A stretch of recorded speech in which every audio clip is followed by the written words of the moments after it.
Hello all of you. आज हम बात करेंगे कि हमें पृथ्वी से आकाश नीला और अंतरिक्ष यात्रियों को आकाश काला क्यों नजर आता है। ठीक है। आकाश अंतरिक्ष यात्रियों को काला और पृथ्वी से नीला क्यों दिखाई देता है।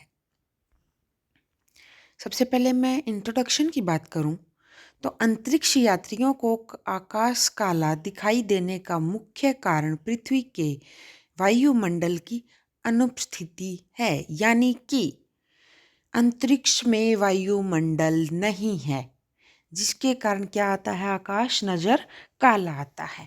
यदि 1 नंबर में आपका क्वेश्चन आता है तो आपका आंसर क्या होगा, वायुमंडल की अनुपस्थिति।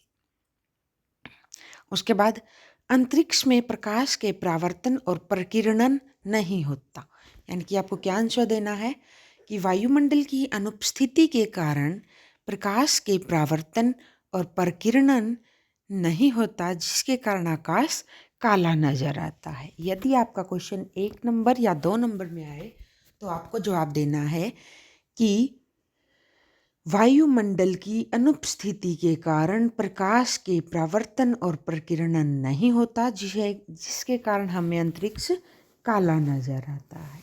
ठीक है। उसके बाद मैं बात करूं पृथ्वी पर आकाश नीला क्यों दिखाई देता है। पृथ्वी का वायुमंडल सूर्य के प्रकाश को बिखेरता है। सूर्य के प्रकाश में नीली किरणें अधिक बिखरती हैं। इस कारण दिन के समय आकाश नीला दिखाई देता है। समझ में आया।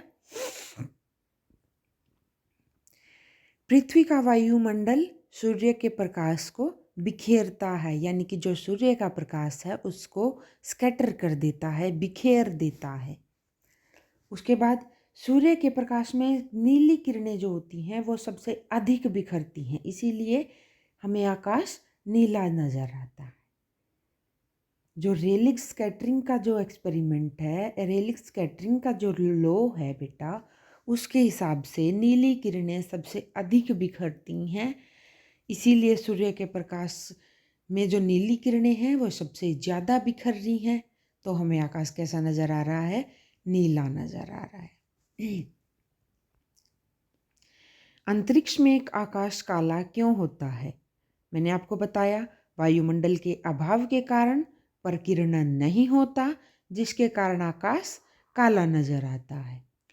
वायुमंडल का अभाव यानी कि अंतरिक्ष में वायुमंडल नहीं होता, जिससे प्रकाश नहीं बिखरता। उसके बाद सूर्य का प्रकाश सीधा, यानी कि प्रकाश केवल वस्तुओं पर सीधा पड़ता है, वह बिखरता नहीं है। वायुमंडल ही नहीं है तो बिखरेगा कैसे। खालीपन, अंतरिक्ष में खालीपन होने के कारण प्रकाश की कोई सतह नहीं होती जो उसे परावर्तित करे, यानी कि अंतरिक्ष में वायुमंडल ही नहीं है तो परावर्तन कैसे होगा। परावर्तन के लिए मीडियम तो चाहिए, वायु हो या फिर ग्लास हो, वाटर हो, कुछ भी हो, माध्यम तो चाहिए परावर्तन के लिए। जब वहाँ पे खालीपन है तो वहाँ पे परावर्तन नहीं होगा, इसीलिए अंतरिक्ष में अंतरिक्ष से आकाश कैसा नजर आएगा, काला। यदि मैं उदाहरण दूं आपको, जब अंतरिक्ष यात्री अंतरिक्ष से पृथ्वी को देखते हैं तो पृथ्वी रंगीन और चमकदार दिखाई देती है। इसका कारण वायुमंडल प्रकाश को बिखेरता है, लेकिन चारों ओर का आकाश पूरी तरह काला होता है, क्योंकि पृथ्वी पे क्या है बेटा, वायुमंडल है, और अंतरिक्ष में क्या है, वायुमंडल नहीं है। यानी कि जो हमें रंग दिख रहे हैं, जिसके कारण हमें दिखाई दे रहा है, उसका कारण क्या है, प्रकीर्णन। ठीक है। और वायुमंडल, आकाश का रंग वायुमंडल और प्रकाश के बिखराव पर निर्भर करता है। अंतरिक्ष में वायुमंडल नहीं होने से आकाश काला दिखाई देता है। समझ में आया। यदि आपको इसके अंदर कोई भी डाउट है या फिर इसके अलावा किसी भी टॉपिक में कोई डाउट है, कोई टॉपिक आपको समझना है, तो आप कमेंट सेक्शन में मेंशन कर दीजिए। Thank you.